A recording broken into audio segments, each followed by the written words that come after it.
So before we begin, I'm very sniffly. I went out with the boys earlier today and we did a whole thing today after guitar lessons for my oldest, which went pretty well. Found out he loves the song Play with Fire. So that's the song he chose to practice. Apparently per his instructor, his posture is terrible. Once his posture is there, he's getting the sounds out. He's picking it up pretty well. He's really good. He's picking it up pretty well. And we just gotta motivate him to pick it up because honestly, he just wants to play games all the time. But then we went out, and so I didn't wear my mask as much because I was tired of like taking it off and putting it back on because we had to go through a lot of different areas that were covered and that I didn't need to have the mask on. So it's like my allergies are acting up. So if I sniffle a lot, I'm sorry. I'm going to preface this by saying that this is a very personal story that I wrote as kind of an allegory, like I'm alluding to something. It's a metaphor in a way, but it's very personal, and I am attributing it to a lot of the stifling isolation that I had as a child, both from family members and from churches, and so some religious abuse from my mom mostly. But it's just, this story was kind of started to morph along the way as I was writing it, and I talk a lot about wanting to build wings to fly away, to get away from all the things that were really hurting me, and knowing that there was something wrong, but as I got older, I pretended it didn't exist. I pretty much was telling myself that it's fine, like this is okay. What do I know? And so there's a lot of heartache in this. I can't guarantee I won't cry. I cried quite a bit writing and rewriting, and it started out as a poem. And sometimes I like to rhyme or have meter. I just could not fit it, everything I wanted to say. Maybe I'll have a poem of it one day, maybe. But for now, it's going to be this. I don't even know if it's a short story. I don't even know if it's long enough to be a short story. It's a small piece that I really poured myself into. And honestly, I think there are people who can relate to it, who can relate to that isolation, that abuse, that being confined and being told, no, you can't, and being indoctrinated into certain things and trying to break free from that. And I feel like this could apply to a lot of people. So although there's bits and pieces of me in there, a majority of it is me saying, like they said, and I'm not going to say he, she, or anything. It's they, and it's ambiguous on purpose because it could apply to anyone in nearly any situation. And I wanted it that way because I feel like I'm not the only one. Okay, so I feel like this is enough of a warning. So I will go ahead and read it. I'm like, my voice is always very like scratchy and stuff, and I'm always kind of blah when it comes to allergies, but I also am trying to be a bit quiet because it is late. And my boys, they're the kinds that can have fans on when they're sleeping. I can't do fans on while I'm sleeping. I can't even do a weighted blanket. I like having weight. I like having that comfort, but I do layers of blankets. So if it gets too hot or too weighted, I can just peel a layer off and I'm fine. If I suddenly feel like I need that extra layer, it's right there. So that's me. But they're like, I have to have the fan on because I'm my own radiating sun. And I'm just like, oh, so technically they probably wouldn't be able to hear me because they have their fans on right now. Like, they have a bunch of blankets. They're all fine, but they're the kind of people that it'll be in the middle of winter and they'll have their fans on. Like that. Those are just my kids. I'm not like that, but that's them. But so they probably can't even hear me right now. But I'm still trying to be mindful. So sorry, I told you I was going to be very sniffly. Oh, and I'm just going to try to read this through. I'm not even going to try to stop or explain anything. I may do something at the end where I explain something, but I just want to get through this because it's I'm going to try not to look up either, because I feel like if I look up, I might see my face and I might get upset because I might start crying, because it is really hard to write this. So I call this Precipice Waiting. That's the official title. There's also, I will tell you this though, there is parts where it's black and blue, black and the blue. The black part is the darker parts, the abusive parts. And the blue are the pieces of me that are interwoven. That's the only explanation I'm going to give before I start this. Okay. Precipice Waiting. They said tradition kept us safe, the foundation set, the towers high, gleaming gold and radiating false love. Shh, this is the way it's always been. I dared to glance at the sky, shimmers of flight catching my eye, and I soared inside at the promise of joy it could bring. If you step outside, you will die, they cried, and I had believed those lies, for they said tradition kept us safe. But such a connection actually came from hate. I dared to hear a warbling, bright tune lifting on the wind. Sorry. A beautiful lark alighted near my window. I could see freedom and kindness in their eyes. If you follow me, the world will be yours, they sighed. If you listen to those words, you forsake our home and our lives, they warned. And I feared loneliness without all I've known. Who was I outside this hearth? I dared to write prose with hope hidden within. Designs of wings that would take me away. A crow suddenly cawed outside. A peregrine falcon lended a keening screech. We are waiting for your flight, but you must take that step, they encouraged. They found the sketches. If you build this, it will break without our help, they offered. All thoughts drawn were scorched and torn, pieces listlessly flittering beyond my reach. There, our ideas are better. What is family for? Trust us. I wept at the destruction, but I relented because I had thought, surely they accept me as my own person now. I dared to let them assist. I ignored the polite smiles and overly fond gestures. They made the humerus and forearm, wrist, thumb, and fingers out of our family's frail bones. I almost said trail. I can't even read my own writing. Sorry. They interlaced lead melted down from rusted weapons used in wars eons past. Your ancestors would be proud of you for using this, they decided for me. They made the feathers out of itchy wool, all primaries, secondaries, and scapular of various lengths, sewn together with brittle string made from their hair. We grew this for you. The least you can do is use it, they scolded. No harness. They staked the gangly contraption through my shoulders and told me, this is the only way. Trust us. The wings were heavy, precariously bound, but they had promised I could fly.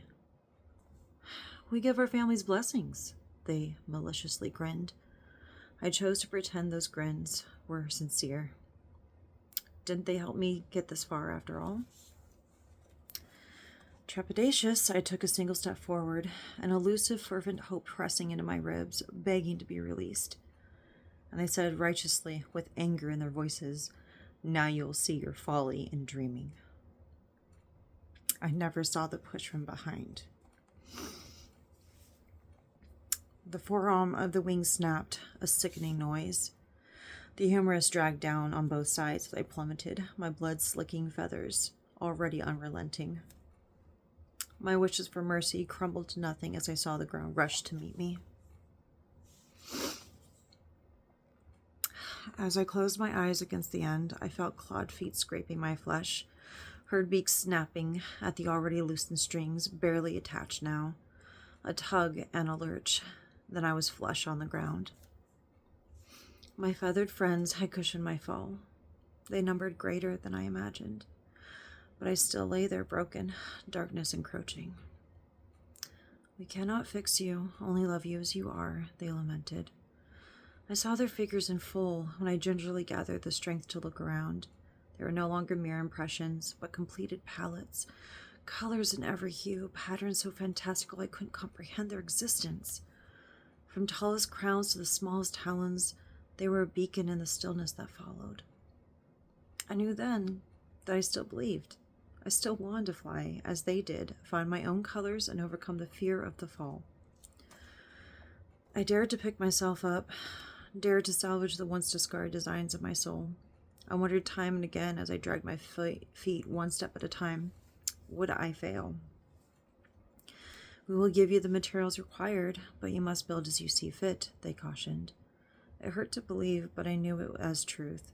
They could not build my wings for me. I must be the one to grow. I dared to speak what was needed, and my found family eagerly gave as they could, a feather each from avians the world over, scouts for reliable twine, and food to nourish me as I worked. We lived and breathed the seasons together. The days and months and years blurred. My task seemed never ending. "It will continue past perceived completion," they imparted. I thought my wings could turn out ugly. I dared to voice my insecurities about beauty.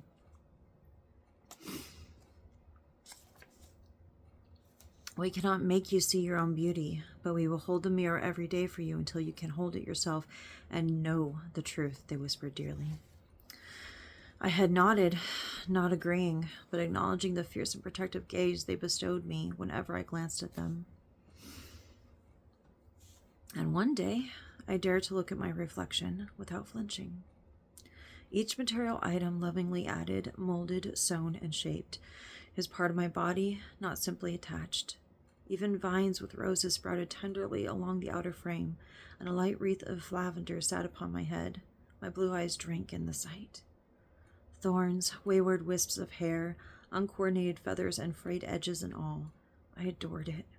I was no longer drab and wan. I had finally filled my skeletal remains, every inch bright and stunning. A myriad of colors and patterns came together in glorious chaos. I sighed, an inkling of self-doubt returning. A rustling came from behind, but I did not fear a shove or snide remark. Such things would no longer wound me anyway. Pride shone in their eyes at my internal assessment. They had marked the moment I saw my true self. "You've always had the strength, little one, but now you can openly claim it," they beamed. A bubbling started in my tummy, an elation I thought was a whimsical fancy all those years ago in that isolated room. "We are ready to fly," we shouted collectively. With a whoop and hollers, we ascended the mountain, the moment finally upon us. At the top of that mountain, I paused to see the once gleaming, auspicious towers that held me captive and powerless. I now found these towers without substance and merit, mere specks. I dared to breathe easier with every anticipated second. My real family stood abreast myself, rows and rows after us, filled to the brim with love and devotion. All of us were ready to declare to the world, "We are here, and your cruelty won't win." With a wordless scream and challenge, I jumped past the precipice and began my first true dive as myself.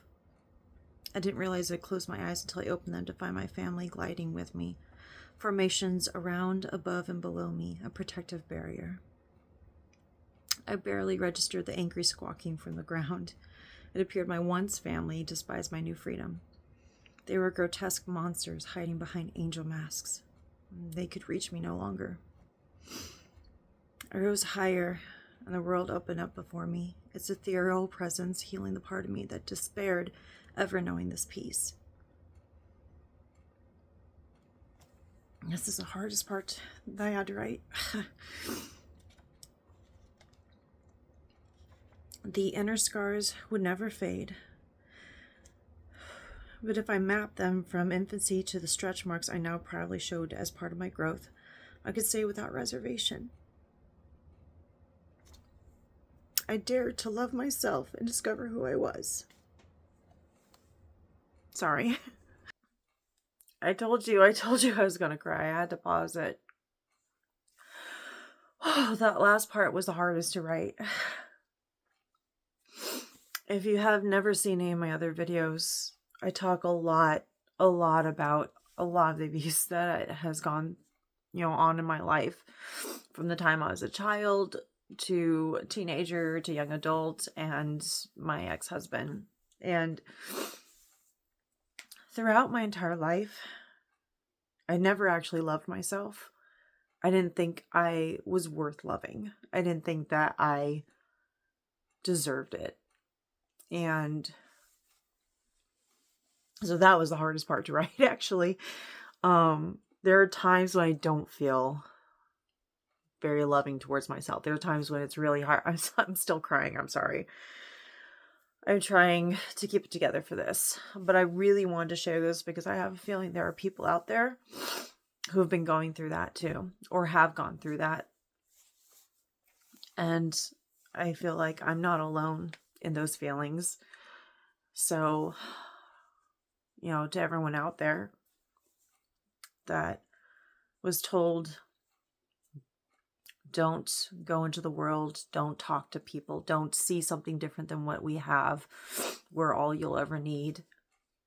If you can see some of the themes in there, the transactional kind of love, the we did this for you, the least you can do is the you owe us, because I dealt with that a lot.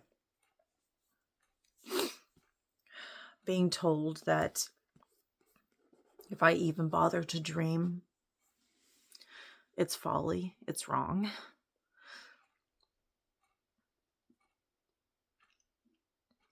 And there are people in my life that saw that no matter what they did to try to stamp that out, it wouldn't disappear. I still had dreams. I still had this creative flair in me, this want, this desire to do things and go places and learn and learn and learn, to not be stuck. I wanted more than what I had. And there were people who I thought I could trust. There are people who really hurt me and then suddenly did this kind of 180, Like, okay, if we can't get rid of this, we might as well join you. We might as well help you.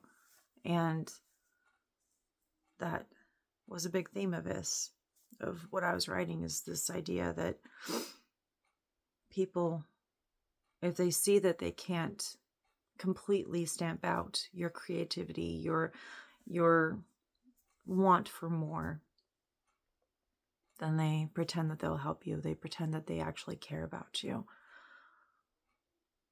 There are things that like narcissists do, for example, where they kind of love bomb you before they hurt you again, and they love bomb you again.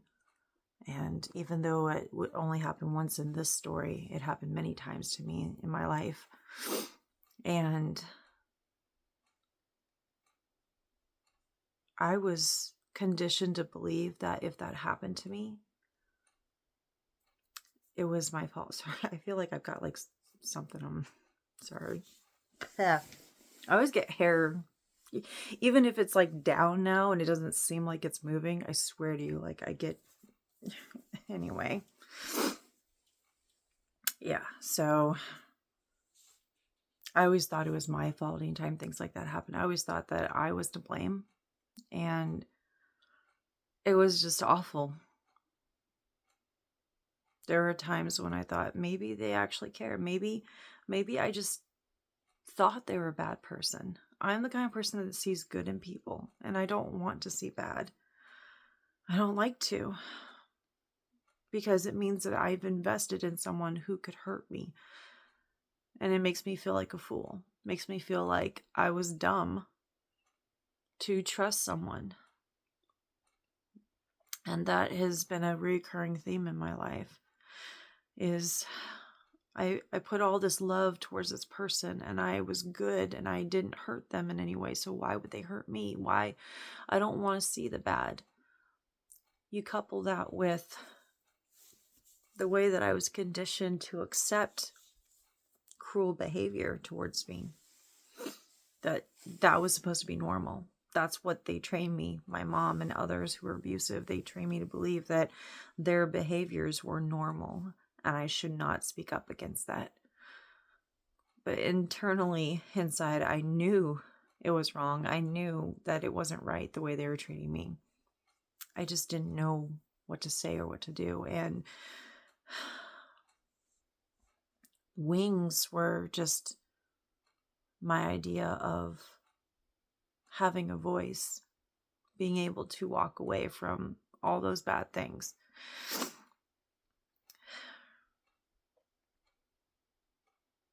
Even though it happened only once in this story, that shove from behind happened many times in my actual life.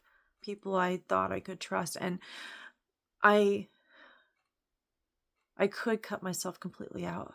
I could say no more emotions, no more loving people, no more believing in love at all.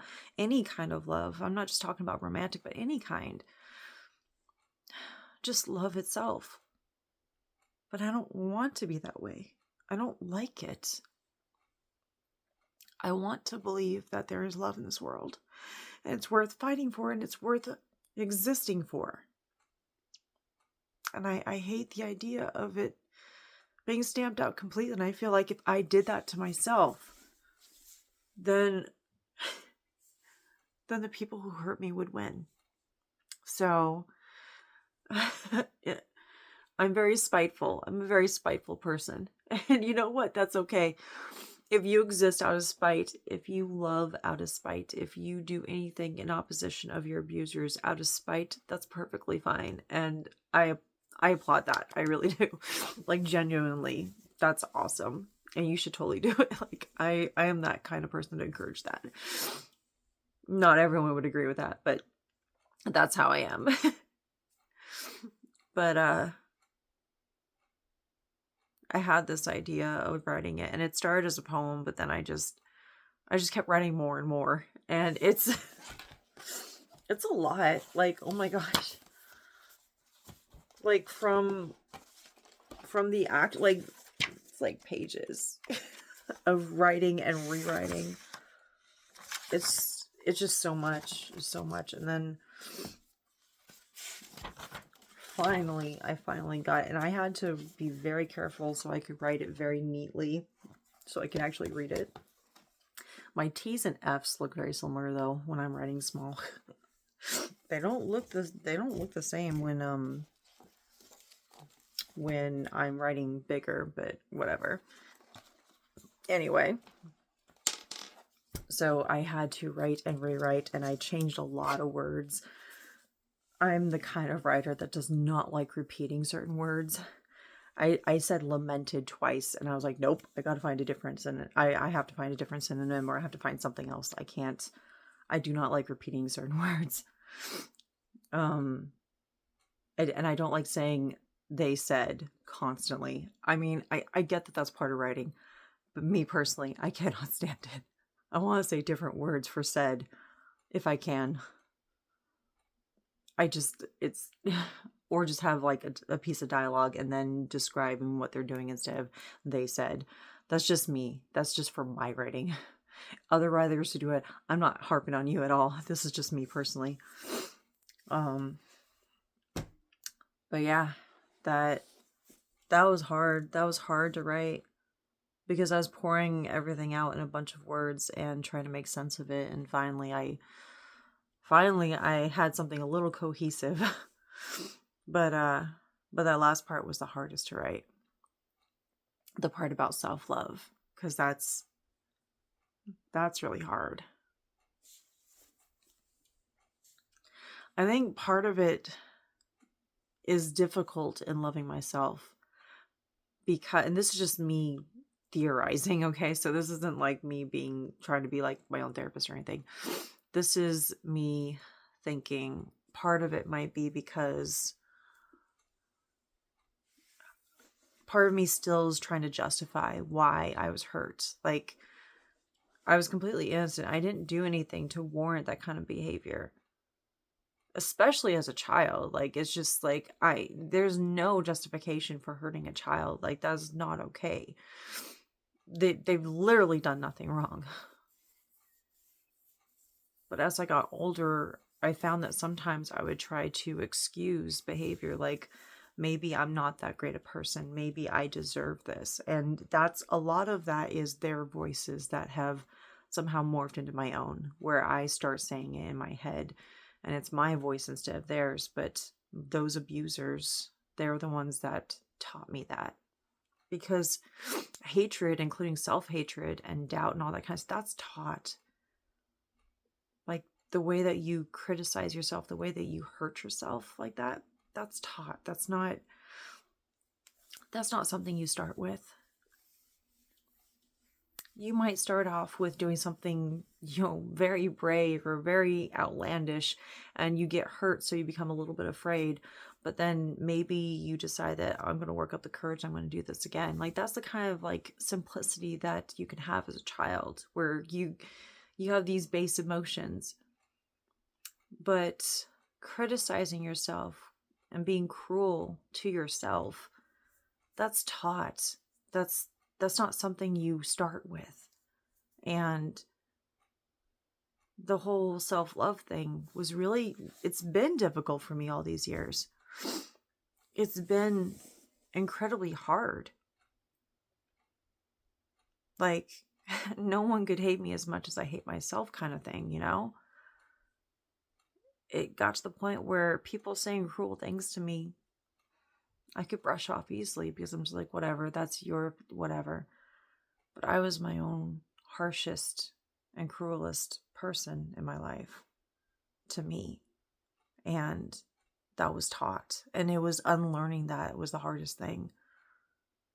Because some part of me wanted to justify why I was hurt as I got older. Like, I must have done something to deserve this. I must have hurt them or upset them. I must have. And I'm not completely guiltless. Like, I have hurt people. I have said cruel things. And I've acknowledged that. And if a person doesn't want to forgive me for that, that's fine. I'm not asking for people's forgiveness because I don't expect it. I haven't been, completely innocent or anything as I got older, like, teenage and young adult years and stuff, when I started to actually, like, I said this or I did that and that wasn't okay. And I own up to that. And I did. And some of the people I apologized to, and some of the people cut me off and didn't want my apology, and that's fine. That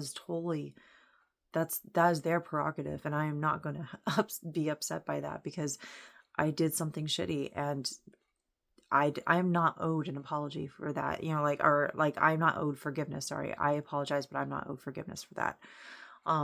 So like that's not something that I should have to have. It's, if they want to bestow that to me, that's fine.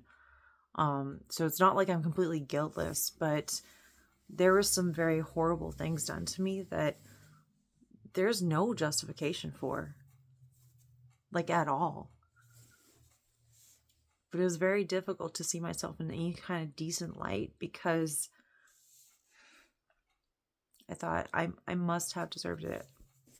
I must have been unworthy of actual love, because if I were worthy of love, then maybe they would have actually loved me and maybe they would have done those things.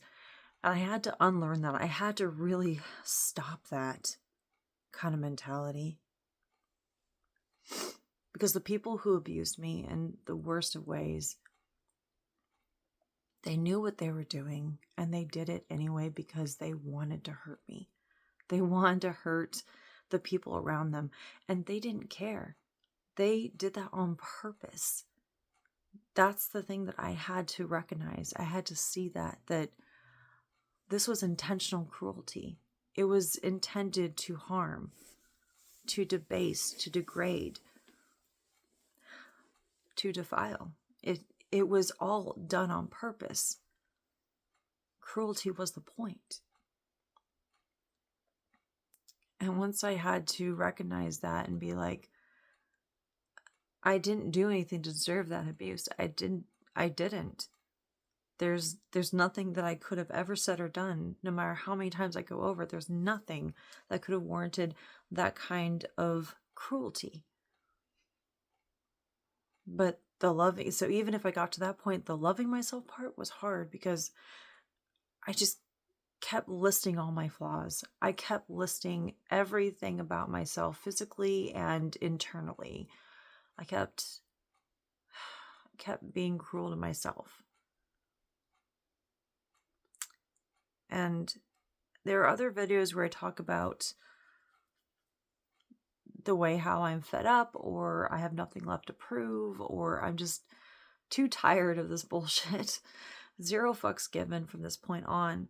And there are many other videos out of all of my videos where I think you can see me making some realizations as I'm doing a video when it comes to how I see myself. I've now gotten to this point where it doesn't matter how someone else sees me. Like, yes, it would be nice if I could be loved as myself. It would be nice if someone could see me and think, you're the person I want to come home to. Your kids are the ones that I love the most, and I love being there for them just as much as you. It would be nice if I could get something that feels right, that isn't forced or just, isn't just like stuffed together. It's natural. It's genuine. It would be nice, but I am not another person. I can't see myself from another person's eyes. I can't. All I can do is face myself in the mirror. All I can do is face me. And am I okay with what I see? And there are many things that I'm not okay with, many things that I would like to change and do better at. And I am taking strides to that effect. Part of it's my VA therapist. Part of it is me communicating and talking with friends more, and family that I, found family. That's a big theme here too, is that I have very few blood relatives. By few, I mean there's probably a dozen or so. I have really big families, like both my mom and dad's side. So many family members, like so many. And out of all those, there's maybe like a couple dozen that I know of or have ever grown up with or whatever. But out of those, less than a dozen that I'm actually close with or actually still in contact with, or who actually give a damn about me and my boys that I care about, that, I trust as much as I can trust someone. And there's more found family that I'm closest to. People that I call sisters and brothers that feel like real sisters and brothers. My own biological younger sister became toxic and I had to cut her out of my life. And that was very hard. Like, I sacrificed for her. I helped raise her. Like, I love her very, very much. But when I say toxicity, I mean that she was cruel for many years. She adopted a lot of the cruelty and a lot of the harsh things that other people have in our lives. And she just put it all on me. And anything that she hadn't resolved for herself, I was to blame. I was the bad guy in her story. It didn't matter that I had nothing to do with what was going on with her internally. I became the bad guy. I became the scapegoat. And finally, I had enough. And I said, I can't do this anymore. As much as I love you, I cannot do this anymore. So there are only a few people, realistically, that I can truly call family, truly call people that I would trust no matter what. Because we've seen our ugly sides together. We've seen a lot of our bad sides together. We have weathered that together. Like, what would you do in some really bad situations? And we were there together with that. And they are good people. When the worst has happened, they were there. when there was tests, not like conducted by me, like I wasn't like testing people purposefully, but if you believe in the sort of thing when it comes to the universe testing you or whatever, they come out on top and they helped me. Whatever the risk, they were there. And they were supportive throughout it all. So they are my found family. They are my family. So that was a big thing that I wanted in there. That although I have to credit myself with putting in the effort to loving myself, to being more confident in myself and thinking, you know what, I'm done with this doubt. I'm done with thinking I'm less than. I still had that support system. I am very lucky that I did. The few people that are part of it. Not everyone has that. And for a long time, I didn't have that in various periods of my life. So the people here now that are my family, that really took a lot for them to be there, for them to be with me through the darkest times. And it makes me sad. I wish I had them earlier in my life, but that is what it is. I'm very grateful and thankful that they're in my life now.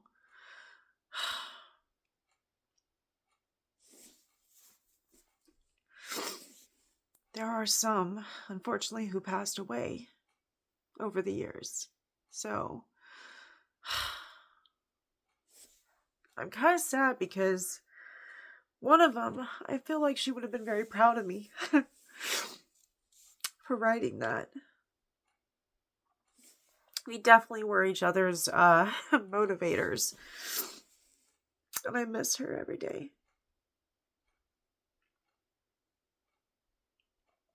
I miss a lot of them every day. Why is it always the good ones that are taken, huh? They're taken too soon.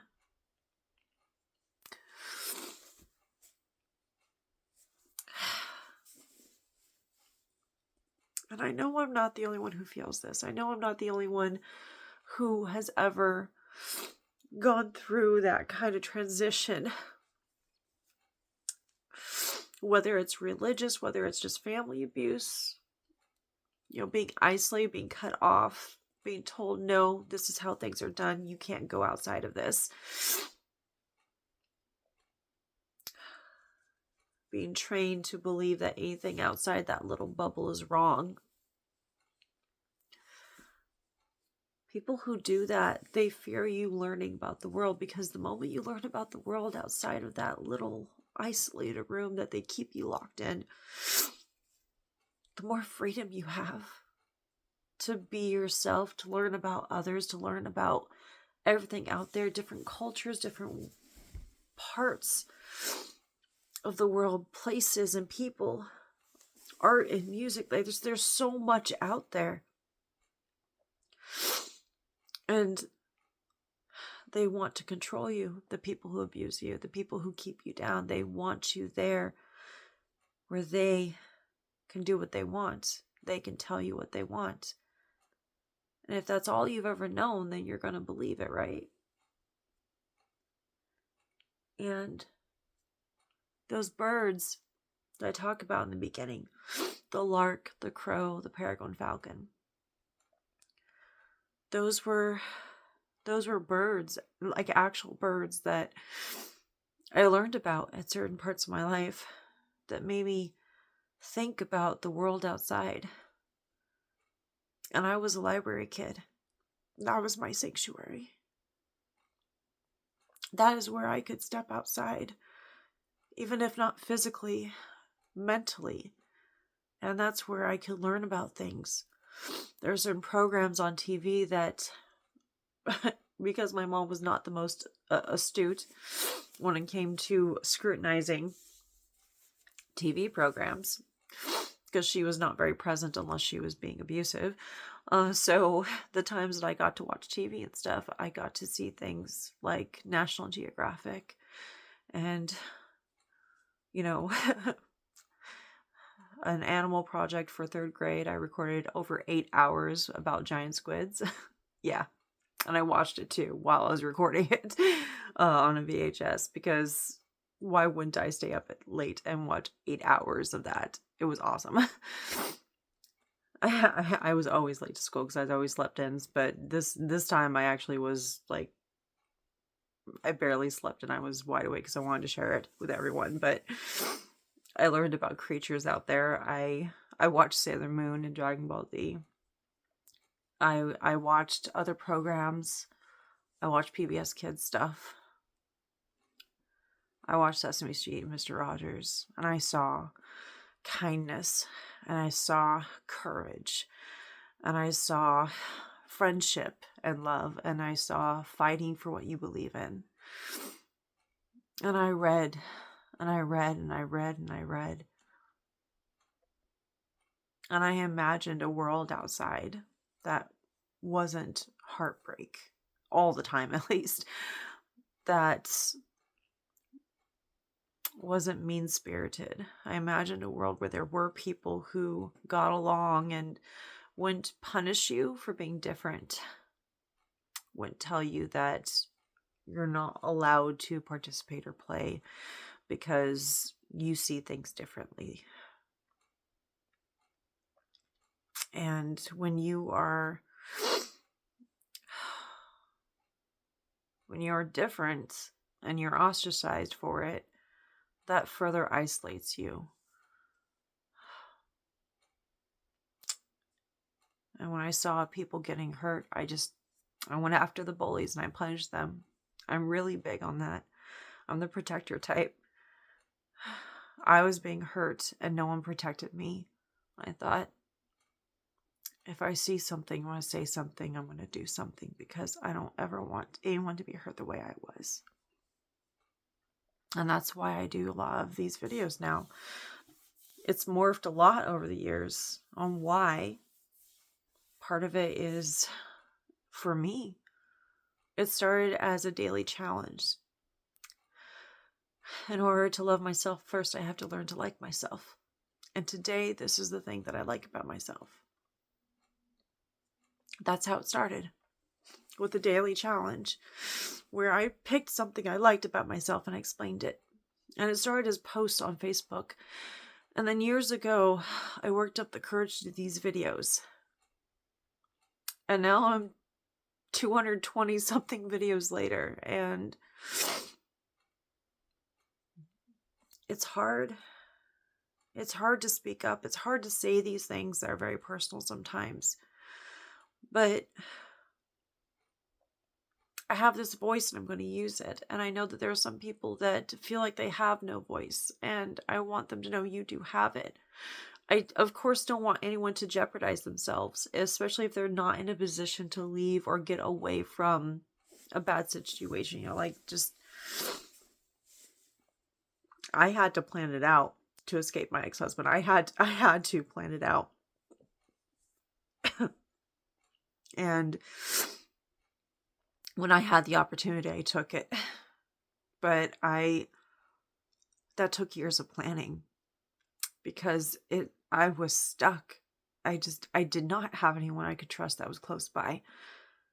And I did resist. I did fight back so many times. Even as a child, there's so many times where I took the risk of letting someone know, please help me. Please help my sister. Or can you please check on this? Can you do this? Can you do that?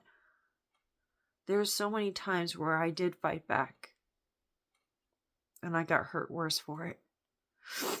And if I fought back, my sister got hurt.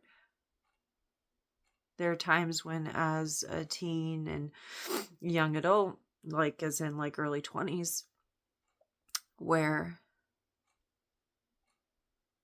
because of those horrible, horrible stereotypes and myths and outright lies about abuse survivors or survivors of sexual assault or rape, the few times I did try to tell people what some of the men did to me, they didn't believe me. They didn't care. They said, how could that have really been, happened to you? Aren't you the one that did? And they victim blame, and they just, it's not like I didn't resist. It's not like I didn't risk and try to tell. I did so many times. It's not like I took everything lying down. And there are people who unfortunately aren't able to even do that, to resist because of their circumstances. So I speak up, I say things, I let people know my stories, and I hope that there is someone out there that it helps. I hope that someone can see it and think they're not alone. I can't guarantee happiness. I can't guarantee a way out. I can't guarantee that you won't die or that you won't be hurt if you resist. It's up to you. I can't guarantee anything. There are many times when I didn't think I would make it out, and I was willing to die because I just could not handle that anymore. It's hard. It's very, very hard. And there were times when that darkness was encroaching. Many times. I actually planned to get a tattoo of wings. They're going to have the semicolon as the feathers. And there's going to be some that are different colors to represent the ones I lost to it. But there's going to be a lot of semicolon feathers. Because that's going to be how many times I've thought about it. I'm going to be 39 this year. My mom started being verbally abusive and cruel when I was 5. And then the very worst possible thing that could happen to me happened when I was 7. That's over 30 years of dealing with this. And although I've worked very hard to heal a good portion of it, it's never going away. It is always with me. So yeah, there's going to be a lot of the semicolon feathers. Because that will be realistically how many times I've thought about it. And overcame it. It's really a miracle I'm here, honestly. I'm not going to lie. But still, this is something that I really wanted to talk about. So there you go. I know this is very long, and I've been crying most of it. Sorry.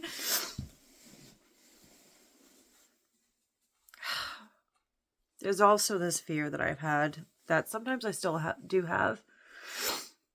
I'm afraid to be happy. I'm afraid to enjoy things because I feel like it's going to get taken away. Because anytime I loved something, anytime I showed interest in something, it was taken, it was destroyed. Anytime I cared, I was mocked for it. So it was very hard showing how much I enjoyed things, how excited I was for stuff. So I was very reserved. I'm not just talking about masking my autism or ADHD for most of my life. I'm talking about just in general being happy. I felt like I wasn't allowed to be happy. I wasn't allowed to be happy with myself or my choices. And now there is still some of that guilt of finding happiness in anything while the world literally burns around me. People are literally dying. People are being displaced. People are being killed off. My country is just, it's completely shit. It's all horrible. The US is so awful. And I, like so many people, can't just up and leave. We can't just decide to do stuff like this. It's not possible. So who am I to be happy or find happiness in something when everything is going the way that it is? So I've had to try to talk myself down from that anger that guilt and say that, you know what? What is that one motto that I've had my entire life? Well, practically my entire life. I started it when I was 13, but 1999. End of eight. Well, not 1999. Well, almost 14 years old, I guess. Because it was the second half of 8th grade. So, like, after Christmas of 1999, and then into 8th grade, end of 8th grade in early 2000. The second, third middle school, but the second middle school for 8th grade for me. That's a whole nother story. But there was a motto that I came up with, is smile. Life's too short not to smile. And throughout all this recent events in my country, I realized you might as well. If there is something to be happy about, it doesn't mean that you don't care about what's going on in the world. It doesn't mean that you are completely immune to all the atrocities that you see it, and it doesn't mean you're not affected by it. But if there is something that you can be happy about, life really is too short not to smile. It really is too short not to find happiness in something.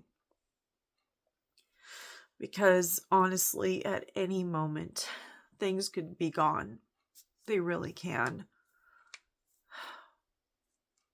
So I'm trying not to feel guilty about that. I'm trying to do better. That doesn't mean that I'm completely lying down and not seeing what's happening. That doesn't mean that I'm not paying attention. I just may not be openly resisting the same way that I was before. There are ways to resist that don't have to be loud. There are ways to support the people who can actually go out and march and can actually go out and do the good trouble kind of things. There are ways to support those kinds of people. There are ways to help them, the ones who can bodily go out and do stuff when you can't. So that's where I'm at. But I'm trying to not feel guilty about finding happiness in something. I think that was also the reason why that last part was very hard to write, is not just the self-love, but finding joy in this. Being excited to take that leap and be myself, fly as my own person, as high as possible, where the people who were me before, I can no longer hear their voices. I'm too high up. There's no way that they can reach me, because they cannot fathom the very idea of building something that's lasting, that is efficient, that could take them further, because it goes against their creative hate. It goes against those foundations of decayed rocks that they refuse to relent. It goes against all of that for them. So those kind of people will always be stuck on the ground. They will always be planted. They cannot accept the mere thought of exploring or being more than what they are. I only use that kind of analogy because it's a clear difference between air and earth. Nothing against earth, okay?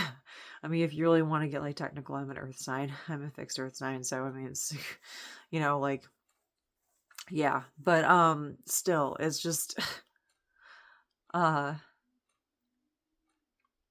is they are stuck and they don't want to move forward. They despise the idea of moving forward or being past anything that they have or want. And they want everyone else to be where they're at. They don't want anyone else to have that freedom, that flight would give them. So, yeah, it's trying to not feel guilty about actually being happy with myself and where I'm at in life. So, yeah, that's that's the whole thing after me reading it. Ugh. I told you I was gonna cry. I hate crying in front of people. I really do. but I'm trying to become more comfortable with being myself openly. And that includes, crying and being sensitive or whatever. I will show you, though, that I've showed this before, but be fearless. I saw this, and the moment I saw it, I was like, oh, it's blue, my favorite color. It's silver. I love silver. I love like silver and blue. Like I love the adornments and stuff, and I love the be fearless. And it's so perfect. It's so beautiful. And it's leather. Oh my gosh, leather bound anything is just, oh my goodness. I'm such a book nerd. I'm such a bibliophile. Oh my gosh. I get super excited about this kind of stuff. But yeah, I definitely wanted to highlight, and this is the part that took longest actually, other than writing it, was determining how I wanted to differentiate between the darker side or the abusive side and me. So that's why it's black is the darker side and blue is me.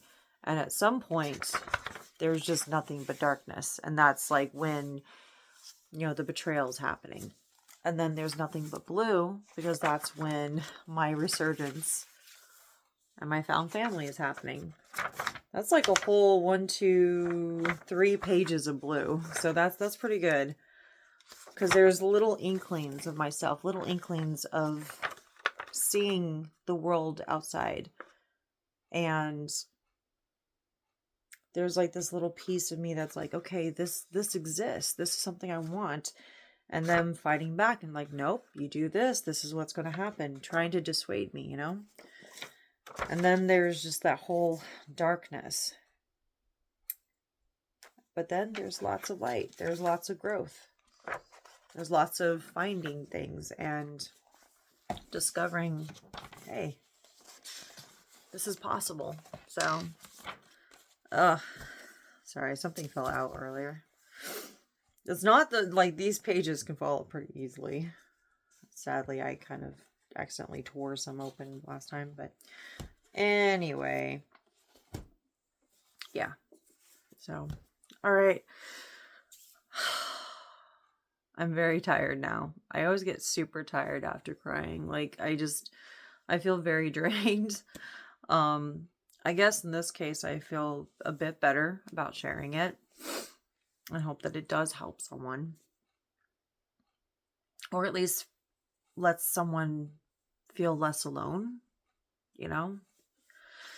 Because there's so many people out there who I know have gone through a lot of what I've gone through. And a lot of times you feel alone. You feel like there is no one who could possibly understand what you're going through or what you have gone through.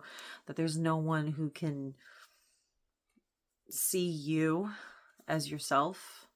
And it scares you sometimes for someone to see your true self. Because then there's no hiding it anymore. It's there now. Someone else knows that true self. And it's scary. It really is. But I don't like hiding anymore. I don't want to hide myself. So I do try to put as much of myself in all these videos. I try to explain and express exactly as I would even in private, because this is me, I don't see a point in putting on a persona or pretending or anything like that. And if you haven't already seen my other videos, there's no editing because I don't have the programs to, and I'm very not tech savvy, so I would fail miserably. And I've tried, and I failed miserably those times that I tried editing video, and it did not work out. It was awful. It was very cringe. So, so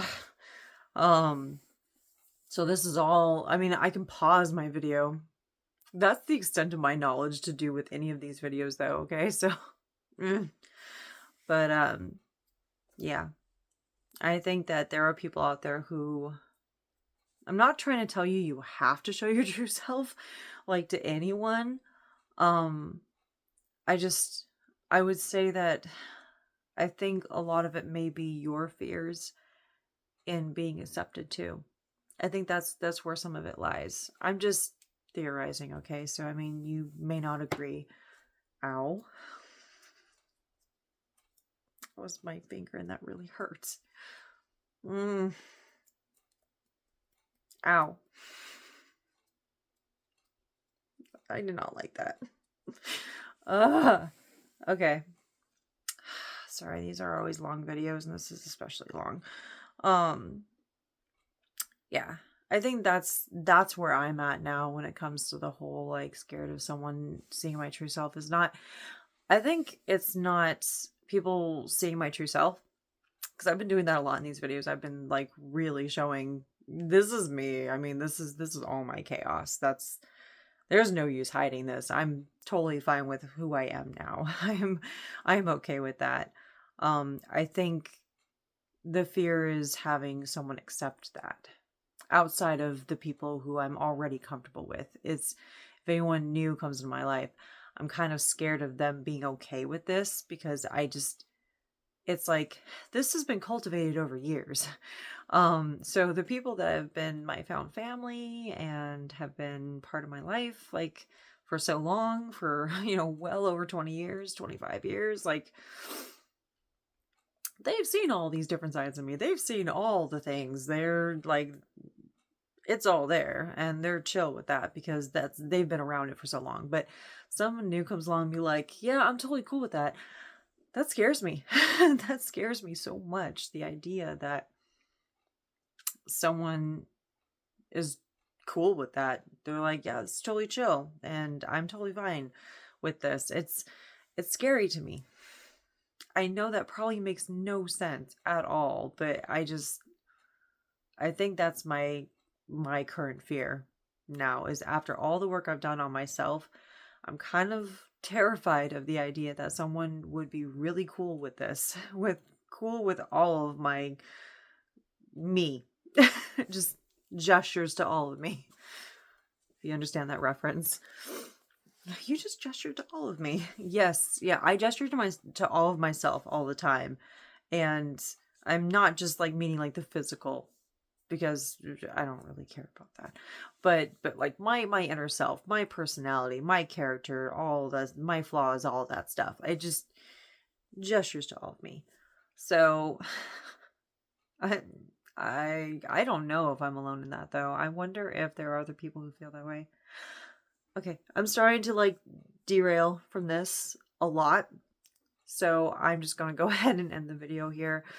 But yeah, that was Precipice Waiting, and I don't know if I'll actually have a poem. And then I thought I would make it into a song, but then I just wrote too much. So now it just is what it is. I don't even know if it's long enough to be a short story. I'm going to have to look up what a short story actually is. Like, yeah, I don't know. It has been so long since I've looked into anything literary when it comes to writing. Yeah, I'm not sure. It is whatever the length it is. It is a tale, I guess. I'm not sure. All right. Good night.